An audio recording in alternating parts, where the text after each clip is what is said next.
कमी रहेगी।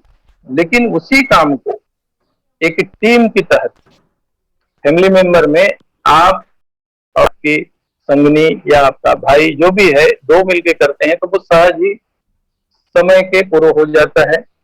तो इस बात को समझने के लिए यूं कहिए कि बी ए टीम प्लेयर के लिए होती है रिस्पॉन्सिबिलिटी, अकाउंटेबिलिटी और कंसिस्टेंसी। कि यदि आप रिस्पॉन्सिबल हैं तो बड़े से बड़े कार्य जो है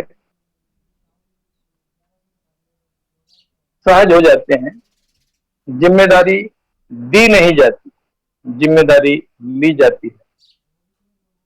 मुझे अपने दादाजी के साथ ज्यादा समय बिताने का सहयोग नहीं मिला, लेकिन 1 महीने में उनके साथ सतत रहा तो उन्होंने कहा कि तुम्हारे चाचा ने ये खेती मुझसे छीनी नहीं है, मैंने उन्हें दी नहीं है, उन्होंने जिम्मेदारी ली और धीरे धीरे मैं अपनी जिम्मेदारियों से मुक्त होते गया। तो वही है कि आपके अपलाइन आपको किसी कार्य के लिए निर्देश दें, उसके पहले आपको अगर दिखने लगता है कि ये मेरी जिम्मेदारी, तो ये कहलाती है रिस्पॉन्सिबिलिटी। अगर आपको कोई कमांड दे तो वो तो फिर एज ए वर्कर होंगे आप। दूसरी होती है अकाउंटेबिलिटी। यदि आपने कोई जिम्मेदारी उठाई है, अगर आप सफल नहीं होते हैं तो आपके टीम की, आपके लीडर की किरकिरी होती है। अगर आपने रिस्पॉन्सिबिलिटी ली तो अकाउंटेबिलिटी के साथ उसे अंतिम लक्ष्य तक पहुंचाएं और अपने टीम को नाम दिलाएं। और कंसिस्टेंसी, ये तीसरी जो है स्थिरता, सततता। अगर आप सतत बने रहते हैं तो बड़ा सा बड़ा कार्य जो है सहज हो जाता है। एक कठोर पत्थर की शिला जो है लगातार रस्सी के आने जाने से निशान पड़ जाते हैं। आजकल तो कुएं का जगत, कुआं ही नहीं देखे हैं लोग, लेकिन आप पुराने जमाने में किसी कुएं की जगत में, मतलब उसके मुड़ेर में पत्थर पे रस्सी के निशान अवश्य देखने को मिले होंगे। तो ये है सततता कि अगर किसी पत्थर को 2 हथौड़ा 4 हथौड़ा मारे नहीं टूटा और छोड़ के चले गए, हो सकता है आपके एक और चोट के इंतजार में वो पत्थर बैठा था। तो अगर आप में ये स्थिरता रही, कंसिस्टेंसी के साथ लगे रहेंगे तो कोई कार्य, कौन सकाज है या जग माही, जो नहीं हो तात तुम पाही। तो आपसे हर कार्य, क्योंकि जितने भी हो रहे हैं, 2 पैर का मनुष्य किया हुआ है, किसी के अलग से सींग नहीं लगे हैं, हम भी उन्हीं मनुष्यों की श्रेणी में हैं। प्रयास लगातार जारी रहे। और छठा जो पॉइंट है ये है फॉलो द सिस्टम। अंग्रेजी मेरी थोड़ी कमजोर है, उच्चारण दोष दिख सकता है। ये है फॉलो द सिस्टम।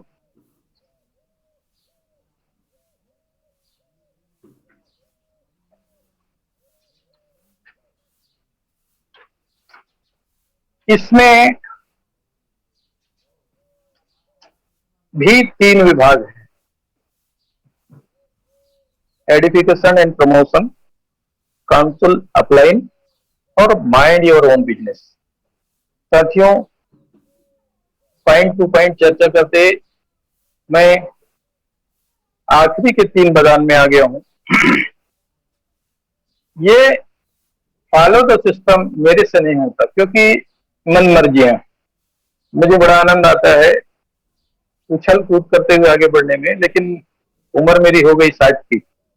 मेरे अपलाइन ने कहा, पंचम गुरु जी ने कहा कि भाई अच्छी है तरतीबी, लेकिन कहीं कहीं तरतीब जरूरी होती है। एडिफिकेशन के मामले में मैं थोड़ा कमजोर। अपने अपलाइन की सार्थक तारीफ करते हुए यदि हम उनका परिचय दें तो हर लीडर की एक अपनी अपनी विशेषता होती है, अलग पहचान होती है। अगर हम किसी की दुर्गुणों की चर्चा करते हैं तो ढेरों निकाल लेते हैं, लेकिन अगर हम उनके गुणों की खोजें तो हमें थोड़ा मेहनत करना पड़ता है। और सभी के अंदर कुछ गुण दुर्गुण होते हैं। यदि हम अपने अपलाइन के विशेषताओं को हाईलाइट कर सकें, उन विशेषताओं के साथ उनका परिचय दे सकें। तो ये है उनकी एडिफिकेशन। उनकी खासियत पहचान कर, बखान कर, सम्मान देंगे, ये होगा एडिफिकेशन। लेकिन जब आपके बारे में आपका अपलाइन आपकी गुणवत्ता के आधार पर परिचय देगा, तो ये होगा आपका प्रमोशन। आपको लोगों के बीच एक अलग पहचान देगी। लोगों के बीच कभी ये नहीं कहना पड़ेगा कि मैंने ऐसा किया, मैंने ऐसा किया, मैं परलाइन में इतना पोस्ट ले लिया हूं। ये एक अलग अंदाज से किया जाता है कि जब आप अपने अपलाइन का आइडेंटिफिकेशन करते हैं और आपके अपलाइन आपके प्रमोशन करते हैं, तो लोगों में एक विचार, पॉजिटिव विचार आते हैं और ये सिस्टमेटिक है। तो आइडेंटिफिकेशन एंड प्रमोशन के आधार पे जब आप किसी के बीच जाते हैं, तो उनके अंदर आदर भाव से आपको सुनने की इच्छा पैदा होती है। काउंसिल अपलाइन, आप देखे होंगे किसी भी बड़े प्रोजेक्ट में इंजीनियर अपने आर्किटेक्ट से चर्चा करता है, सुपरवाइजर अपने इंजीनियर से चर्चा करता है और टाइम कीपर सुपरवाइजर से चर्चा करता है। फिर वो वर्कर को बता देता है कि ऐसे ऐसे करना है। और वर्कर जो है अपने सभी अनुभवी प्रोजेक्ट के जानकार लोगों से निर्देश लेकर कार्य करता है, तो त्रुटिहीन, उत्कृष्ट और शानदार संरचना बनती है। मॉन्यूमेंट्स आपने कितनों ही देखे होंगे त्रुटिहीन। हमें भी अपने अनुभवी, कामयाब, ऊर्जावान अपलाइन से काउंसिल किए बिना कोई कार्य नहीं करना चाहिए। और आपके भी टाइम कीपर, सुपरवाइजर, इंजीनियर और आर्किटेक्ट 8 लेवल तक के आपके सीनियर हैं। और आपकी टीम के अलावा क्रॉस लाइन में, सक्सेस लाइन में बहुत सारे लीडर हैं जिनसे आप काउंसिल कर सकते हैं और अपने कार्य को निर्बाध आगे बढ़ा सकते हैं। इस फॉलो द सिस्टम के तीसरे पॉइंट में चलते हैं, माइंड योर ओन बिजनेस। इस शब्द के 2 प्रकार से अर्थ निकाल सकते हैं। अगर कोई रूखे खड़े शब्दों में कहें, माइंड योर ओन बिजनेस यानी आप ताका झांकी बंद करें, अपने काम से काम रखें। और दूसरा होता है, इस सिस्टम में कोई प्रतिस्पर्धा नहीं है, कोई अपलाइन नहीं है, कोई डाउनलाइन नहीं, कोई क्रॉस लाइन नहीं, क्योंकि ये सिस्टम ने ऐसे बनाया है कि एक कुनबा जिसमें कभी भी कोई भी आपके अपर रैंक में जा सकता है। उनके लिए आप ऑटो पुल के फिलर हो सकते हैं। अभी तत्काल में आया हुआ बंदा भी आपके अपर लेवल तक के रैंक अचीव कर सकता है। तो हमारे लिए कोई अपलाइन डाउनलाइन नहीं होता और हम किसी के साथ प्रतिस्पर्धी नहीं है, इसलिए हमारे कोई क्रॉस लाइन भी नहीं हो सकते। हम स्वतंत्र अस्तित्व के मालिक भी तो हैं कि अगर हम सबके साथ सहयोगी हैं, को ऑनर है, अच्छी बात है, लेकिन अपनी खुद की एक स्वतंत्र अस्तित्व है। हर एक 12 डिजिट का यूनिक अकाउंट नंबर धारी एक यूनिक पहचान रखता है और उसके खुद के एक सेंट्रलाइज सिस्टम बन जाती है।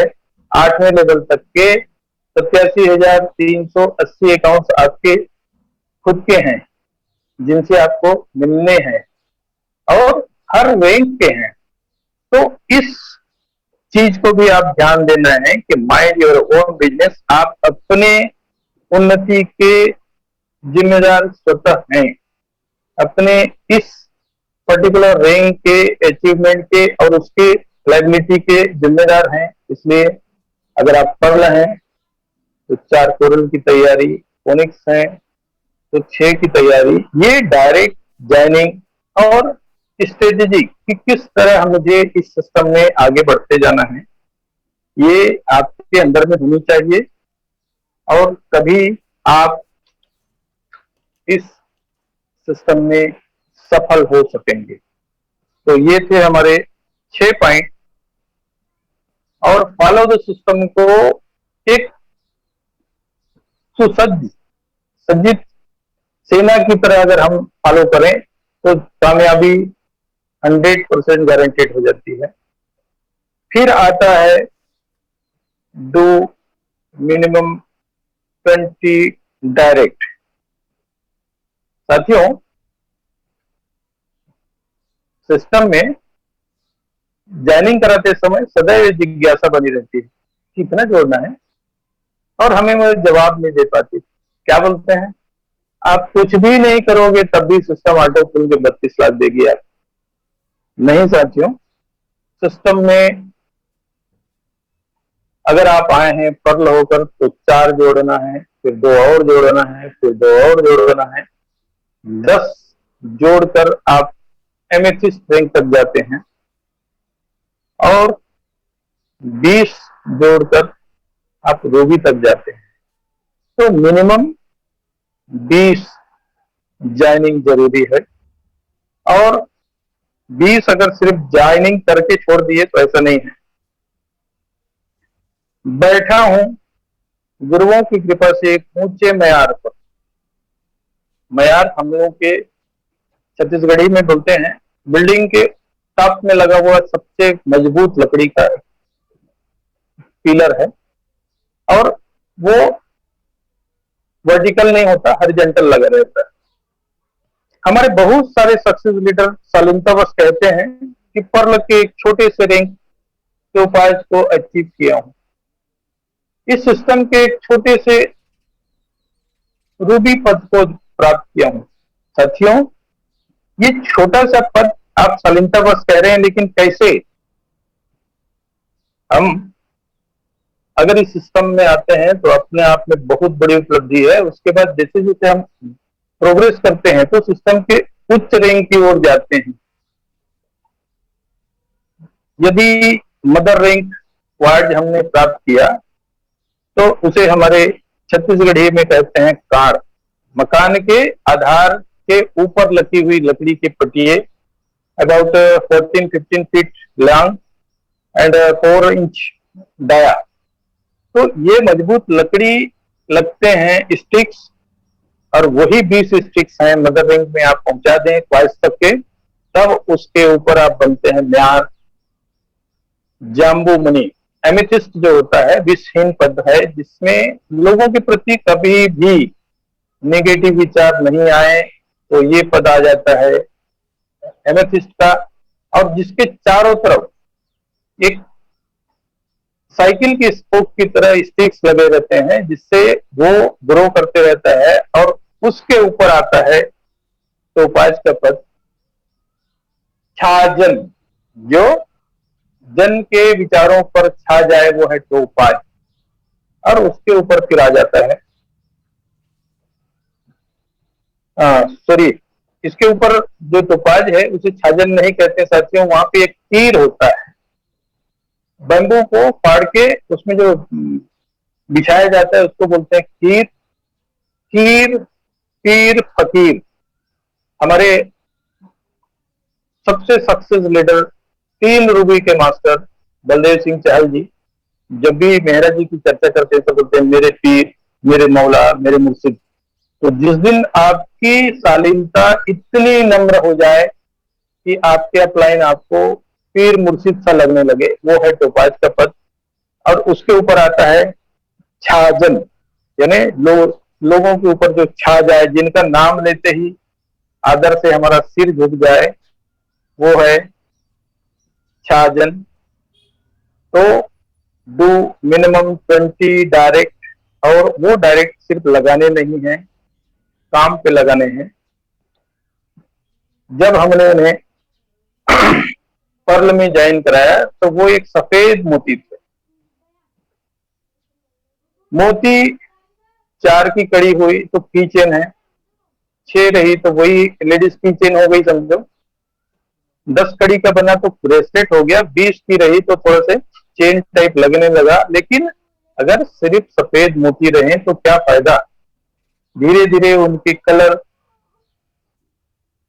नारंगी, बैगनी और गहरे होते होते लाल रंग में परिवर्तित हो जाए। लाल मतलब रूबी, और इसे बोलते हैं माणिक्य। तो आपके मोती माले में भिन्न भिन्न कलर के अगर स्टोन बनने लगे, जो मोती हैं अपना कलर बदलने लगे, तो